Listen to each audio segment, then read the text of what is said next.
Mary vilayatynyň çöl ýerlerinde mal bakýan çoponlar ýitki çekýänligini aýdarlar. Adatlyk radiosynyň yerli habarçysy bilen gurrundaş bolan çoponlaryň türlerine görä, öri meýdanlarda möjükleriň sany köpelip, olar ýygyderli sürülere topulýarlar we maly daýlaýarlar. Birnäçe çoponyň aýtmagyna görä şuňlar malyň ýygyna düşmek kynlaşypdyr. Adynyň eferde tutulmalygyny soran çoponlaryň biri goýun sürüsini özüne mal bakmak üçin ruhsat berilen giňişlikde bakan wagtynda bir hepdede 2 ýa-da möjügiň topulandygyny gurrun berýär.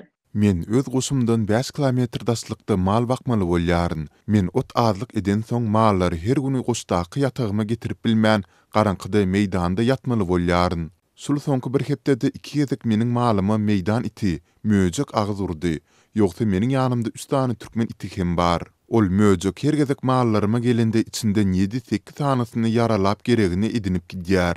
Meniň çopan itlerim hem onuň ýysyny alyp bilmeýärler. Mundan ozal meýdan iti köp mal yaralamazdy. Müňlerçe goýundan degse 2-3 tanasyna degerdi.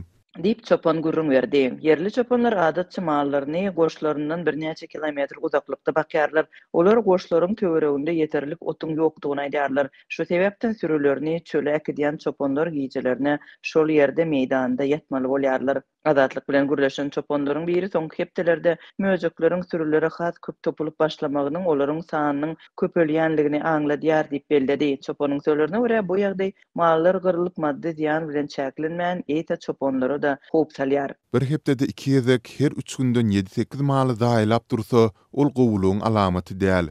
Bu meýdan itiniň köpelendigini aňlaýar. Ol möjükler häzir mallaryň goloýunda gezýär. Ertesi giden açyk çöl meýdanynyň içinde 10-12 bolup geliberseler, meniň çopan itlerim hem olaryň garşysyny berk durup bilmezler. Soň olar adyma topulsalar hem biziň elimizde goranmaga zadymyz ýok.